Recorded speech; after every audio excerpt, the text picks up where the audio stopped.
बताना चाहूँगी कि मैं एक ऐसी जगह से हूँ जिसके लिए कहा जाता है कि कंकर कंकर में शंकर निवास करते हैं। जी हाँ, मैं देवभूमि उत्तराखंड से हूँ और उत्तराखंड में भी ऐसे परिवार से हूँ जहाँ पर छोटी से छोटी बात को भी आध्यात्मिक रूप से देखा जाता है। मेरे बाबूजी रामायण, महाभारत, रामचरितमानस, पुराण, वेद इनका बहुत अध्ययन करते थे और इनकी कहानियाँ हमें सुनाते थे। इन कहानियों को सुन सुनकर हम बड़े हुए। मेरा परिवार और मेरा पहला शिक्षक विद्यालय के रूप में भी हमारे लिए हमारे बाबूजी रहे। उन्होंने हमें अध्यात्म के बारे में बताया, उन्होंने हमें इन पौराणिक कहानियों को सुनाया। तो मेरे बड़े भाई बहन और मैं इन कहानियों को सुन सुनकर ही बड़े हुए और हमारे आध्यात्मिक शिक्षक हमारे बाबूजी रहे, पहले आध्यात्मिक शिक्षक। जब थोड़े बड़े हुए और अध्यात्म के बारे में पूछते थे तो बाबू ने कहा था, बेटा अध्यात्म का अर्थ संस्कृति नहीं है, अध्यात्म का अर्थ धर्म नहीं है। तो अध्यात्म क्या है? अध्यात्म वह चीज़ है जो हमारी आत्मा से संवाद करे। यह चीज़ हमें बाबूजी ने बताई थी और इसे इस तरह से समझाया था कि जब सुबह उठते हैं, चिड़ियों की चहचहाट सुनते हैं, वह चहचहाट कानों से सुन रहे हैं, लेकिन हमारे मन में, हमारी आत्मा में आनंद का अनुभव हो रहा है। यह चिड़ियों का अध्यात्म है जो कि मेरी आत्मा से संवाद कर रहा है। यह प्रकृति का अध्यात्म है जो मेरी आत्मा पर प्रभाव डाल रहा है। हम नदी किनारे घूमते हैं, झरना गिर रहा है, झरने की आवाज़ सुनते हैं, हवा चल रही है, पेड़ झूम रहे हैं। इन सब आवाज़ों को, शब्दों को हम सुन रहे हैं और महसूस कर रहे हैं। हवा का अध्यात्म है, आवाज़ का अध्यात्म है। प्रकृति हर रूप में, नाना रूप में हमसे संवाद स्थापित कर रही है, हमारी आत्मा से संवाद स्थापित कर रही है। तो इस तरह से प्रकृति का अध्यात्म मेरी आत्मा के अध्यात्म से संवाद स्थापित करता है। मेरे लिए यही अध्यात्म है। जब मैं प्रकृति से जुड़ रही हूँ तो यह मेरा अध्यात्म है। जब हम बातचीत करते हैं किसी से, कोई हमारे सामने हम बातचीत कर रहे हैं, किसी को देख के हम बहुत खुश हो रहे हैं, हम अनजान हैं, जानते नहीं हैं, लेकिन उसे देखकर, उसकी उपस्थिति मात्र से ही हम खुश हो जाते हैं। वहाँ पर भी उसके आत्मा का संवाद मेरी आत्मा से हो रहा है। कितना प्रभाव डालती हैं बारीक बारीक बातें, ये बहुत प्रभावित करती है हमें। और यह चीज़ हमें बच्चों को इसी तरह से समझानी होगी। आज के समय में भी बच्चों को बताना होगा कि अध्यात्म मतलब धार्मिक पुस्तकें नहीं हैं। अध्यात्म का मतलब है अधि प्लस आत्म, अर्थात ऐसे कई मौके आते हैं जब हम अपनी आत्मा को अधिक महसूस करते हैं, जब हम वह क्षण, जब हमारी आत्मा को विशाल बनाते हैं, जहाँ पर हमारी आत्मा का विकास होता है, वह अध्यात्म है। बच्चों को हमें इसी तरह से बताना है। अध्यात्म की परिभाषा हमें उन्हें बतानी है कि जहाँ आपको खुशी हो रही है, प्रकृति के एक एक क्षण से, एक एक चीज़ से आप आनंद महसूस कर रहे हो। आनंद की कोई परिभाषा नहीं होती है। आनंद आप हो, आनंदित हो रहे हो आप, वो आनंदित होना ही अध्यात्म है। अध्यात्म के तौर पर लोग अक्सर ये कहते हैं कि जो आध्यात्मिक है वो तो वैरागी है, घर परिवार छोड़ के चला जाएगा, घर परिवार से दूर हो जाएगा। लेकिन नहीं, आध्यात्मिक व्यक्ति ही संसार को अधिक जोड़ कर रखेगा, संसार से अधिक जुड़ेगा। कैसे? क्योंकि वह हर चीज़ को देखने का नज़रिया उसका अलग होगा। वह इंद्रियों से चीज़ों को नहीं देखेगा, वह इंद्रियों से मनुष्य को नहीं पहचानेगा। जब वह आध्यात्मिक है, उसे पता है कि मैं आत्मा से महसूस कर रहा हूँ, आत्मा में आनंदित हो रहा हूँ, तो वह संसार को भी आत्मा से ही देखेगा, आनंदित होकर देखेगा, सभी में वो खुशियाँ देखेगा, अच्छाइयाँ देखेगा।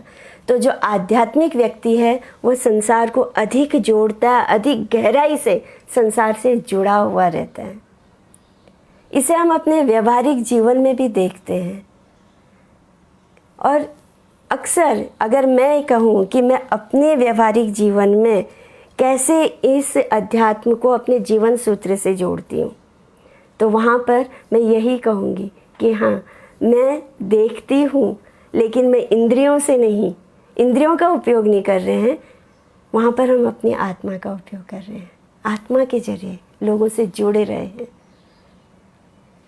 ये बहुत ऐसी चीज़ है जहाँ पर हमारे बच्चे हमसे प्रश्न करते हैं, नहीं नहीं ये बात तो आपकी हमें समझ में नहीं आई, ऐसे कैसे हो सकता है।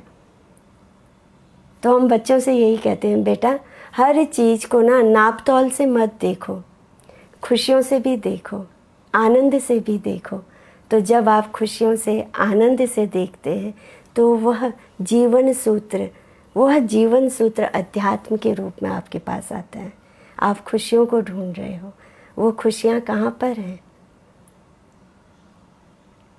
इन खुशियों को जानो, वास्तविक खुशी क्या है, इन खुशियों को जानो। इसके लिए कई सारे उदाहरण हमारे पास आते हैं। मैं आप लोगों को बताना चाहूँगी कि जैसे हमारी नई पीढ़ी के बच्चे हैं, कहते हैं कि हमारी परंपराएं, हमारे रीति रिवाज सब ढकोसला है, इनमें कुछ नहीं है, दिखावा है। आप लोग ने बस, आपकी मम्मी ने किया, नानी ने किया, इसलिए आप कर रहे हो। ये बच्चे हमसे कहते हैं। उस समय ना मुझे अपना बचपन याद आता है, क्योंकि मैं भी यही कहती थी, माँ तुम ये करती क्यों हो। माँ के पास अगर सटीक जवाब नहीं है तो मैं माँ से यही कहती थी, नानी ने किया ना इसलिए तुम कर रही हो। क्योंकि हम हर चीज़ को तर्क में ढूंढते हैं। मुझे अगर मेरे प्रश्न का जवाब नहीं मिलेगा तो मैं यही कहूँगी, तुम्हें तो पता भी नहीं है क्यों कर रही हो और तुम किए जा रही हो। लेकिन मेरा बचपन सौभाग्यशाली रहा, बाबू के रूप में मुझे ऐसे व्यक्ति मिले जिन्होंने मेरे हर प्रश्न का जवाब दिया, जिन्होंने मुझे अध्यात्म के जरिए बताया इन रीति रिवाजों, इन रस्मों का महत्व क्या है, कैसे ये हमारे जीवन में जुड़ते हैं। सबसे पहली चीज़ जो मैं यहाँ बताना चाहूँगी, भारत भूमि की यह विशेषता है कि यहाँ जितने भी धर्म हैं, चाहे वो हमारा हिंदू सनातन धर्म हो, जैन धर्म हो, बौद्ध धर्म हो, हर धर्म में एक विशिष्ट तरह की वैज्ञानिकता को आधार बनाया गया है। बिना विज्ञान के हमारे धर्म में कोई बात नहीं है। हर चीज़ का बारीक अध्ययन किया गया है। साइंस, फिजिक्स, मैथ्स, हर चीज़ इतने बारीक रूप से हमारे सामने आती है कि उसे समझना हमारे लिए बहुत सरल हो जाता है। कैसे? हम सब जानते हैं ऋग्वेद लिखा गया है। नहीं, ऋग्वेद बाद में लिखा गया। ऋग्वेद को स्मृति के जरिए एक पीढ़ी से दूसरी पीढ़ी तक पहुंचाया गया। ऋग्वेद के ऋषियों को हम कहते हैं मंत्र दृष्टा ऋषि। मंत्र दृष्टा, मंत्रों को देखने वाला। ये प्रश्न भी हमारे बच्चों ने हमसे किया कि मंत्र देखते थोड़ी हैं, जब तक आपने लिखा नहीं है कॉपी में, बुक में कोई चीज़ लिखी नहीं, आपको दिखाई कैसे देते हैं। लेकिन ऋग्वेद अभी के नहीं है, स्मृति के आधार पर चले आए, मंत्र गाए गए, याद रखे गए। तो मंत्र दृष्टा ऋषियों के जरिए। अब मंत्र दृष्टा ऋषि क्या हैं? मंत्र जो है हवा में तैर रहे थे, शब्द ध्वनि हवा में तैर रही थी। उन तरंगों को जिन ऋषियों ने देख लिया वे थे मंत्र दृष्टा ऋषि। इसे दूसरे तरीके से कैसे समझेंगे हम? अल्ट्रासाउंड वेव, आज के समय में विज्ञान जो है, साइंस ने जो है इतनी प्रगति कर ली है कि अल्ट्रासाउंड इस पद्धति के जरिए हम जो है हमारे शरीर के अंदर बहुत सी चीज़ों को देख लेते हैं। कैसे देख रहे हैं, कैसे पता चल रहा है? ध्वनि तरंगों से, साउंड वेव से। साउंड वेव्स को आज साइंस मान रहा है, तो क्या हजारों साल पहले जब ऋग्वेद के मंत्र दृष्टा ऋषियों ने कहा कि मुझे ये मंत्र दिख रहे हैं, इन मंत्रों को हमने देखा है, तो वो क्या था? इसका मतलब हमारे ऋषि मुनि उस विज्ञान के उस स्तर पर थे, वो जानते थे वो विधि, वो तकनीकी कि जिसके जरिए उन मंत्रों को, उन ध्वनि तरंगों को पकड़ सकते थे। जैसे आज अल्ट्रासाउंड के जरिए मशीनें पकड़ रही हैं, तो वो भी तो समय, उन्नत समय रहा ना। हमारे धर्म में एक वो ऊंचाई रही है जब हमारे मनीषियों ने, हमारे ऋषियों ने उस ऊंचाई को प्राप्त किया था, जहाँ पर वे हवा में तैरते हुए उन ध्वनियों को पकड़ रहे थे, उन शब्दों को पकड़ रहे थे, उन मंत्रों को पकड़ रहे थे। और हमारे सामने ऋग्वेद आता है। ऋग्वेद में हम देखते हैं कोई एक ऋषि नहीं है, अलग अलग अलग ऋषि हैं। कोई मंत्र किस ऋषि ने देखा है, कोई मंत्र किस ऋषि ने देखा है, अलग अलग ऋषियों ने उन्हें देखा, उन मनीषियों ने उन्हें देखा। ऋषि मतलब कोई साधु नहीं होता है, ऋषि खोज करने वाला, नई नई चीजों को देखने वाला। कितना गूढ़ अध्ययन रहा होगा, कितनी गूढ़ दृष्टि रही होगी उनकी कि उन्होंने उस समय में, आज से हजारों साल पहले, उस समय में उस तकनीकी को जान लिया था। मनुष्य के मन को, मनुष्य के दिमाग को वो पढ़ रहे थे उस समय में। ध्वनि तरंगों को, जब तक विज्ञान ने ध्वनि तरंग नहीं खोजी थी, कहते थे भारतीय लोग अंधविश्वासी हैं, मंत्र दृष्टा ऋषि कहते। आज पूरी दुनिया मानती है कि वेदों में लिखी गई बातें सत्य है। आज उन्होंने माना क्योंकि उन्होंने विज्ञान की उस ऊंचाई को प्राप्त किया। अभी तक जिन ऊंचाइयों तक वो नहीं पहुंचे हैं, जिन खोजों को उन्होंने नहीं पाया है, उनके लिए वो यही कहते हैं अंधविश्वास है, ढकोसला है। जिस दिन हो सकता है 100 साल बाद वो और उस ऊंचाई तक पहुंचे, उस और तकनीकी को पाले, तो वो कहेंगे हाँ, भारतीय सनातन धर्म, भारतीय वेदों में लिखी गई बातें 100% सत्य हैं। इसका एक साधारण सा उदाहरण मैं आपको देती हूँ। हमारे यहाँ पर जितनी भी हमारी पुस्तकें रही, प्राचीन पुस्तकें, दुर्भाग्य रहा विदेशी आक्रमण होते रहे, हमारे ज्ञान को नष्ट कर दिया गया। जो लिखित ज्ञान था उसे नष्ट किया गया, लाखों पुस्तकें हमारी जला दी गई, लेकिन कुछ बचा रहा। और दुनिया में भारतीय दिमाग को स्मृति के लिए, मेमोरी के लिए सबसे बेस्ट माना जाता है, सर्वश्रेष्ठ दिमाग माना जाता है कि भारतीय लोग लंबे समय तक चीज़ों को याद रखते हैं। ये हमारे पास जेनेटिक रही।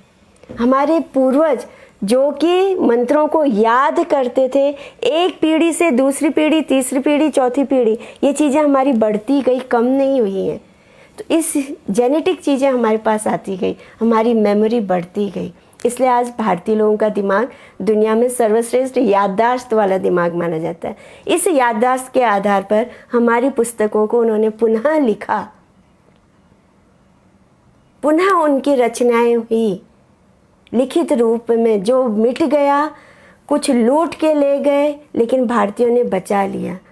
जब बिजली की खोज हुई पूरी दुनिया में, बिजली बिजली बिजली, है ना, नई नई खोजें हुई, नई नई बातें हुई। और हम देखते हैं कि अगस्त्य मुनि द्वारा लिखी गई पुस्तक आज हर कोई जान रहा है, दुनिया भर में उसका प्रचार किया जा रहा है कि किस तरह से उन्होंने 1000 साल पहले तांबे के तार, मटका, मिट्टी, किस प्रकार से उन्होंने इन पानी प्रयोग करके बिजली का उत्पादन किया, है ना। ज्ञान था हमारे पास। हमारे भौगोलिकता के कारण, हमारे अपने देश में विदेशी आक्रमण के कारण और विदेशी शासन के कारण हम लोगों के ज्ञान को दबा दिया गया, नष्ट कर दिया गया, हमें अपने ज्ञान से वंचित कर दिया गया। इसलिए आज हम इस समस्या से जूझ रहे हैं कि हम अपने बच्चों को अपनी संस्कृति का महत्व बता रहे हैं, क्योंकि हमारे बच्चे हमारी पुस्तकों का अध्ययन नहीं करते हैं। हमारे विद्यालयों में, महाविद्यालयों में हमारी महान सांस्कृतिक पुस्तकों का अध्ययन नहीं कराया जाता है। इसलिए आज हम इस तरह के कार्यक्रम कर रहे हैं कि हम अपनी पीढ़ी को इस ज्ञान को पहुंचाएं, अपनी पीढ़ी को इस ज्ञान से जागरूक करें। इस तरह से हमारे पास बहुत सी चीज़ें आती हैं। हमें ये जानना होगा कि हजारों साल पहले जब हम अपने ईश्वर और ईश्वर के आसपास उपस्थित ऋषियों से बातचीत हुई होगी, उस बातचीत में उनकी भाषा, क्योंकि हम वैदिक संस्कृत जानते हैं तो उस समय की भाषा वैदिक संस्कृत रही होगी। तो अपने ईश्वर की आराधना करते हुए ऋषियों ने जो मंत्र कहे होंगे, वो मंत्र ऋषि खत्म हो गए, क्योंकि कोई मनुष्य अमर नहीं होता है, लेकिन उनके द्वारा बोली गई ध्वनि ब्रह्मांड में, अनंत ब्रह्मांड में तैरती रही, भटकती रही। वो ध्वनियाँ, वे शब्द जिन्होंने पकड़ लिए, देख लिए, वो मंत्र दृष्टा हो गए। इसके लिए पंडित जसराज जी ने अपना एक इंटरव्यू दिया था। बहुत सुंदर इंटरव्यू है और शास्त्रीय संगीत में रुचि रखने वाले हमारे सभी बच्चों को उस इंटरव्यू को ज़रूर देखना चाहिए।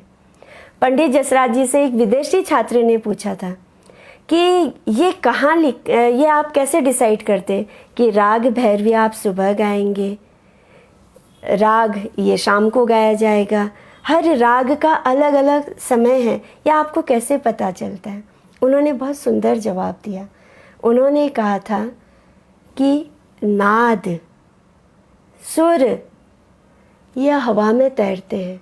जब हम संगीत में होते हैं, जब हम शास्त्रीय संगीत सीख लेते हैं, हमें शास्त्रीय संगीत का ज्ञान हो जाता है, तब हम बैठते हैं और हमें सुबह के समय वो स्वर लहरियाँ दिखाई देती हैं, तब हम सुबह के समय उन स्वर लहरियों को गाते हैं।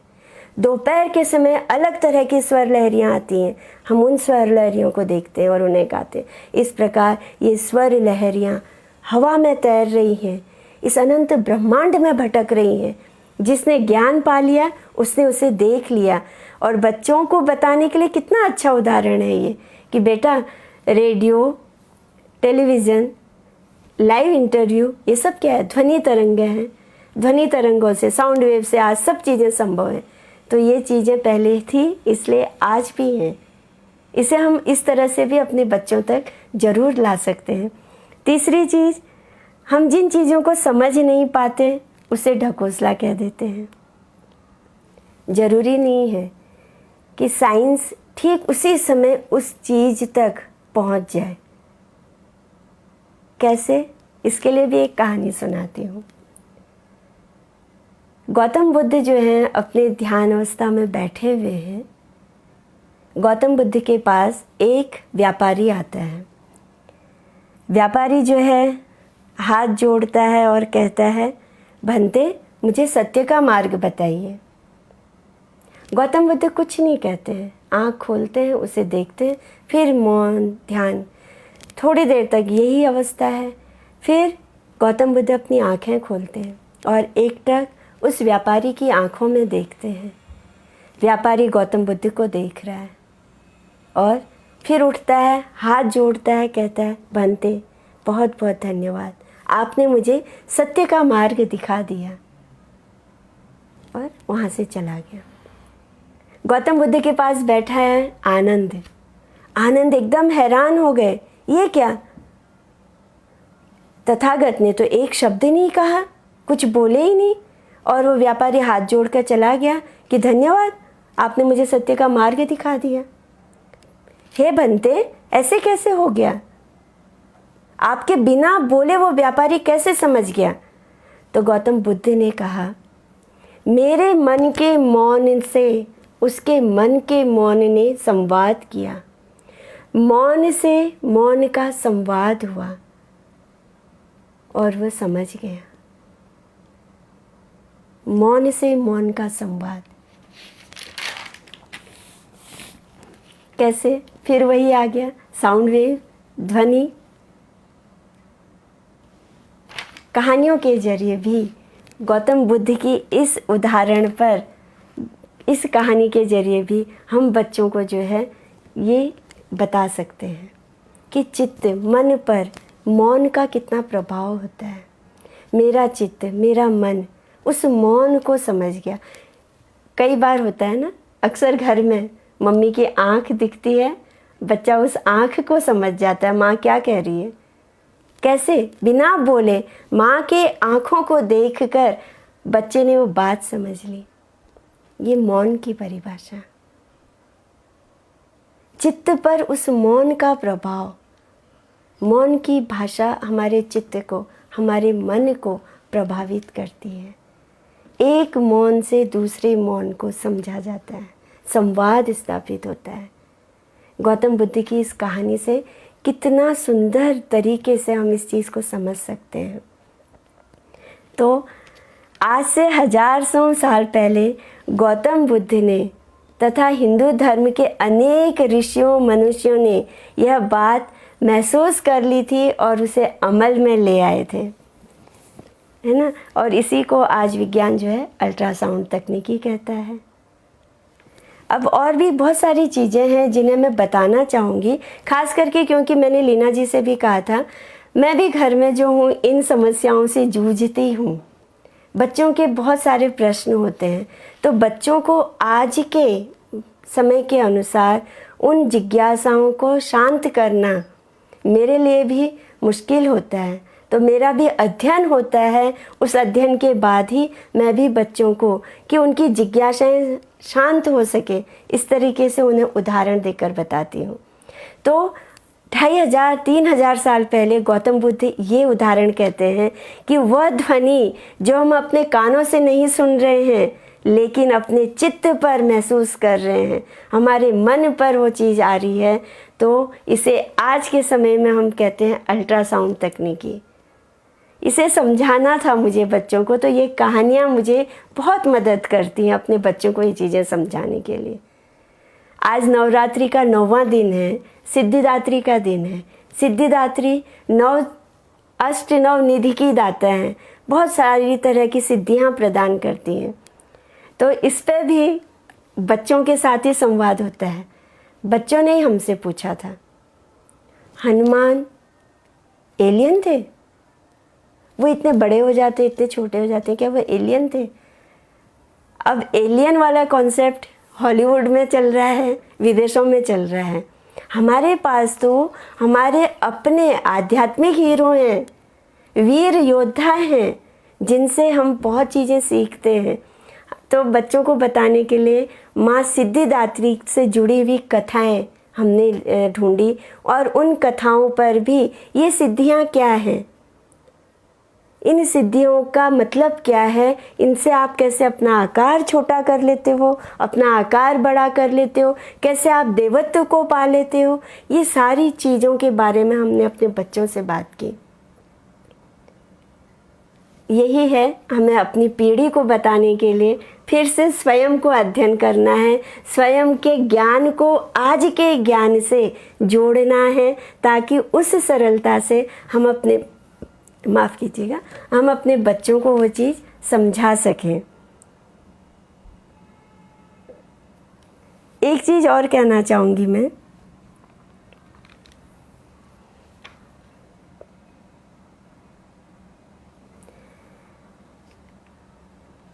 मुझे लग रहा है, क्योंकि ये इसलिए भी मैं जोड़ना चाहूँगी क्योंकि इस प्रश्न को स्कूल में जब मैं पढ़ाती हूँ, बच्चे भी कई बार पूछते हैं, और एक शिक्षिका होने के नाते मैं बच्चों को बहुत सारी कहानियाँ बताती हूँ, और उन कहानियों में छुपे हुए उन अर्थों को बताने की, उनके छोटे बच्चे हैं, उनकी बुद्धि में वो चीज़ कैसे डाली जा सकती है, कैसे उनको मैं कन्विंस कर सकती हूँ, ये कोशिश करती हूँ। इसके लिए मैं आपको बताना चाहूँगी कि हम सब जानते हैं, पता ही नहीं हमें हज़ारों सालों से, क्योंकि मैंने जब अपने पिता से कहा था, मेरे पिताजी ने कहा कि मुझे मेरे दादाजी ने बताया था, हो सकता है उनके दादाजी को उनके दादाजी ने बताया हो। कुंभ मेला, कुंभ मेला कैसे लगता है? हर 12 साल में। अब जो हमको माँ कहानी सुनाती थी वो कहती थी कि भाई देवता और असुर में युद्ध हुआ और जहाँ जहाँ अमृत की बूंदें गिरी वहाँ पर जो है संगम है नदियों का, और वहाँ पर वो पल वो क्षण जो है कुंभ मेले के रूप में मनाते हैं। उस दिन आप जाओ, उस नदी पर स्नान करो, आपके सारे पाप धुल जाते हैं। अगर ये चीज़, ये बात मैं आज अपने बच्चों से कहूँ, मेरे बच्चे मुझ पर हंसेंगे, क्या माँ बिना लॉजिक की बातें कर रही हैं आप? नहीं, अपने बच्चों को बताने के लिए फिर से मेरी मदद की हमारी आध्यात्मिक पुस्तकों ने, मेरे पिताजी ने। पिताजी के जरिए ही मुझे इन पुस्तकों से बहुत सहायता मिलती है। कुंभ मेला हर 12 साल में क्यों होता है? देखिए, हजारों साल पहले, 5000 6000 साल पहले हमारे मनीषियों को, हमारे ऋषियों को खगोल शास्त्र का कितना गहन अध्ययन था, कितना गहन ज्ञान था। वे जानते थे कि ध्रुव तारा उत्तर दिशा में इस जगह पर है, स्थिर है, ये हिलता नहीं अपनी जगह से। 5000 साल पहले वो इस चीज़ को हमको बताते हैं। हमें नक्षत्रों के बारे में बताते हैं, हमें वो ग्रहों के बारे में बताते हैं जिनकी खोजें बाद में हुई, लेकिन हमारे पंचांगों में, हमारी अपने वेदों में इनका ज्ञान हमें बहुत पहले से मिल जाता है। तो 12 साल में कुंभ होने के पीछे कारण क्या रहा? बृहस्पति ग्रह, बृहस्पति ग्रह को जो परिक्रमा करने में वक्त लगता है वो 12 साल का वक्त लगता है। ठीक 12 साल बाद हम जो है कुंभ मनाते हैं। तो ये एक संदेश होता है कि बृहस्पति ने एक परिक्रमा पूरी कर ली है। हमसे कितना दूर है बृहस्पति, उसे परिक्रमा पूरी करने में भी 12 साल का समय लग रहा है। ये एक लोगों तक, जन सामान्य तक, हर कोई खगोल शास्त्र का विद्वान नहीं होगा। जन सामान्य को ज्ञान कैसे दिया जाए, कैसे उन तक ये संदेश पहुंचाया जाए, कितना सुंदर तरीका था ये कुंभ मेला। हर 12 साल में कुंभ मेला देश के अलग अलग स्थानों पर लोगों को बताने के लिए, लोगों को जानकारी देने के लिए। हम गुरु अस्त होता है, हम ये काम रोक देंगे, शुक्र अस्त होगा, वो काम रोक देंगे। इनका अस्त होना हमारे जीवन पर कैसे प्रभाव डालता है? बच्चों को जब हम कहते हैं कि बेटा चांद हमारे जीवन को प्रभावित करता है, सूरज प्रभावित करता है, तो हम एक सिंपल सा उदाहरण बच्चों को देते हैं जो कि जिससे वो समझते हैं हमारी बात को। क्या उदाहरण देते हैं हम? नदियों में, समुद्र में ज्वार भाटा का आना, अचानक से पानी का लेवल बढ़ जाता है, पानी का लेवल कम हो जाता है। चांद के ऊपर है। चांद के आधार पर हमारी नदियों में ज्वार भाटा आता है, समुद्र में ज्वार भाटा आता है। मनुष्य शरीर 70% पानी है हमारे शरीर में। जब उतने बड़े समुद्र में चांद का ये प्रभाव है, क्या हमारे शरीर पर नहीं प्रभाव पड़ेगा? हमारे शरीर का पानी कहाँ जाएगा? कितना सुंदर ज्ञान था हमारे पास, हमारे ऋषियों के पास। एक एक चीज को उन्होंने कितने सुंदर तरीके से बताया था। तो यह भी समस्या हम अपने बच्चों से जूझते हुए देखते ही हैं और कोशिश करते हैं हम अपनी बच्चों की जिज्ञासाओं को शांत कर सकें, इस तरीके से शांत कर सकें। तो ग्रहों की जानकारी भी हमें हमारे ऋषियों से हजारों साल पहले मिल गई। अब एक चीज़ और कहूँगी, मैं बार बार अपनी बात में विज्ञान शब्द ला रही हूँ, साइंस शब्द ला रही हूँ, है ना। विज्ञान क्या है? विज्ञान का जो प्राचीन अर्थ था उसका मतलब था जहाँ पर हमारा मन ज्ञान का उत्पादन करने लगे, जहाँ पर मन के जरिए ज्ञान पाना जाए लगे, ज्ञान को पाया जाए, है ना, वह होता है विज्ञान। आज के समय में विज्ञान के मायने बदल गए हैं, लेकिन हमें याद रखना चाहिए कि विज्ञान और अध्यात्म जुड़े हुए हैं, इनमें दुश्मनी नहीं है, ये अलग अलग नहीं है। हमें इनको एक साथ लाना है और इसी तरीके से बच्चों को अपने बताना है। एक चीज़ जो मेरी अपनी जिज्ञासा थी, मेरी शादी के समय का ही है। शादी के समय में फेरे होते हैं, फेरे होने के बाद कहा जाता है वो तारा देखो। अक्सर सभी के जीवन में ये पल आता है, सभी वो तारा देखते हैं। तारा देख लिया, मैंने भी देख लिया, क्योंकि इसके पहले ये प्रश्न मैंने कभी पूछा ही नहीं था, कभी ध्यान नहीं दिया कि तारा क्यों दिखाया जा रहा है ना। जब अपनी शादी हुई, शादी के बाद जब मैं वापस पिताजी से मिलने के लिए गई, मैंने कहा बाबू एक बात बताना, शादी के समय आप लोगों ने वहाँ पर पंडित जी ने कहा कि अब आपके पति आपको तारा दिखा रहे हैं, आप तारा देखिए। मैंने कौन सा तारा देखा, मुझे तो कुछ नहीं पता। बोल दिया देखो, तो मैंने देख लिया। वो तारा क्या था? तब उन्होंने बताया मुझे, अरुंधति तारा। अरुंधति, आप सब समझ रहे हैं, आप सब जान रहे हैं। तो अरुंधति तारा क्या है, इसके बारे में बहुत सुंदर कहानी, बहुत सुंदर जानकारी हम अपने बच्चों को दे सकते हैं। मेरी जिज्ञासा उसी तरह से शांत हुई थी। तो मैं चाहती हूँ कि आप लोग अब अरुंधति के बारे में आप भी जानिए, क्यों अरुंधति तारा शादी के समय दिखाया जाता है।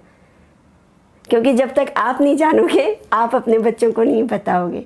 तो ये मेरी ओर से आपके लिए होमवर्क है कि आप लोग जानिए अरुंधति तारा क्या है। अब मैं आती हूँ, समय हो रहा है, मुझे समय का भी ध्यान रखना है और जल्दी से अपनी बात ख़त्म करने की तरफ आती हूँ मैं। एक प्रश्न शायद से ये भी आप लोग रोज़ फेस करते होंगे। पूजा पाठ है, घर में कोई व्यक्ति हमारे घर से बाहर जा रहा है या परीक्षा का समय है, कोई भी शुभ कार्य है, तुरंत घर में हम तिलक करते हैं। कुमकुम, अक्षत, हल्दी, तिलक हम लगाते हैं, कुछ मीठा खिलाते हैं, है ना। तो बच्चों का प्रश्न यहाँ पर था। जब मेरे घर में बच्चे देखते थे, मैंने जैसे बताया मैं उत्तराखंड से हूँ, तो हमारे यहाँ जो तिलक लगाने की पद्धति है उसमें सूखा तिलक नहीं लगाया जाता है। कुमकुम भी गीला होगा, हल्दी भी गीली होगी, अक्षत अखंड होंगे, अक्षत वो भी गीले होंगे। सूखे अक्षत, सूखा कुमकुम हम लोग नहीं लगाते। तो बच्चों को घर में पूजा पाठ, तीज त्यौहार, परीक्षा का समय या कोई भी शुभ कार्य है या कोई चीज़ घर में आ रही है, तो खुशी के तौर पर जो है हम तिलक लगाते हैं। कुमकुम लगा दिया, हल्दी लगा दी, अक्षत लगा दिया, फूल डाले सिर पर, हम सभी ये करते हैं। मेरे पास ये प्रश्न आया था, इसीलिए मैं कह रही हूँ, मैंने जितनी भी आपसे बातचीत की आज, वो बातचीत मेरे पास जो मेरे बच्चों के प्रश्न थे या मेरे बच्चों ने जो मैंने अपने प्रश्न किए हैं, वही सब प्रश्नों को आधार बनाकर आज की मेरी आपसे बातचीत हुई है। तो हल्दी, कुमकुम, अक्षत ये हम क्यों लगाते हैं? बच्चों ने कहा मुझसे, माँ क्या ज़रूरत है, आप इतना सब क्यों करती हो, बस पकड़ो हल्दी कुमकुम ऐसे लगा दो। मैंने कहा नहीं बेटा, एक तो कारण है भाई, अगर मैंने गीला लगा दिया तो उस पर आपके पास ये अक्षत माथे पर आपके चिपक जाएंगे। एक तो ये साधारण सा उत्तर मैंने बच्चे को दे दिया, लेकिन अब इसके थोड़े से गूढ़ अर्थ की तरफ आते हैं। हम सब जानते हैं, आज के समय में आप भी जानते हो, मैं भी, ये हमारा आज्ञा चक्र है, चेतना का आधार है हमारा। जब मैं यहाँ पर तिलक कर रही हूँ, तिलक करने का भी तरीका है, या तो मैं अंगूठे से तिलक करूँगी या मध्यमा से करूँगी या अनामिका से करूँगी, ठीक है। हर तिलक का अपना एक अर्थ होता है। तो जब हम यहाँ पर तिलक कर रहे हैं, तिलक करते समय ये चेतना के आधार को, बिंदु को मैंने दबाया इस तरीके से। फिर मैंने अनामिका उंगली से यहाँ पर हल्दी लगा दी और फिर मैंने अक्षत लिए, कुमकुम, हल्दी, अक्षत। माँ दुर्गा, माँ लक्ष्मी और माँ सरस्वती के प्रतीक हैं। ये हमारी चेतना के प्रति हम आदर प्रदर्शित कर रहे हैं, उनके प्रति सम्मान प्रदर्शित कर रहे हैं। कैसे? जब हम हल्दी का प्रयोग कर रहे हैं, हल्दी एंटीसेप्टिक है, हल्दी पॉजिटिव एनर्जी को अपनी तरफ खींचती है, ये हम जानते हैं। हल्दी माँ लक्ष्मी का प्रतीक है, हल्दी विष्णु का प्रतीक है।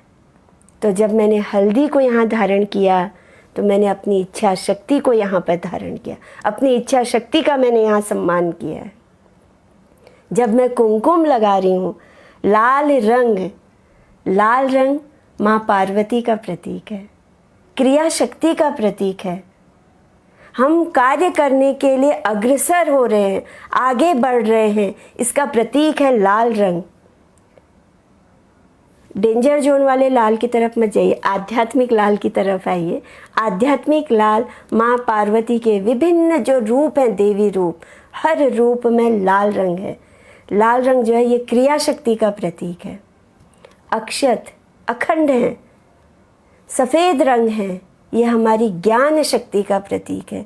तो जब हम तिलक करते हैं, हम अपनी ज्ञान शक्ति, अपनी क्रिया शक्ति और अपनी इच्छा शक्ति, इन तीनों के प्रति अपना आभार प्रकट करते हैं और इन तीनों को जागृत करते हैं कि आप जागृत होइए और हमें अपने कार्य की ओर, सफलता की ओर बढ़ाइए।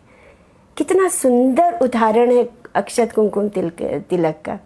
तो मैं अपने बच्चों को मैंने इस तरीके से ये बात बताई और आज मौका मिला है तो मैंने ये बात आप लोगों के सामने भी रखी है। मुझे लग रहा है कि समय काफ़ी हो गया है, अब जो है हरि अनंत, हरि कथा अनंता वाला हाल हो रहा है मेरा है ना। भारतीय अध्यात्म, भारतीय जीवन के सूत्र, कई कथाएं हैं और कई कथाओं के जरिए हम इनसे जुड़ते हैं। समाज में इंसान, मनुष्य का जीवन, मनुष्य का स्वभाव, मनुष्य का मन, मनुष्य का दिमाग, इन सब को किस तरह से समझना है, किस तरह से हमें इन्हें पढ़ना है और किस तरह से हमें इन्हें संचालित करना है, ये सब ज्ञान हमें हमारे अध्यात्म से मिलता है। अध्यात्म को पाने के लिए कहीं दूर नहीं जाना है हमें।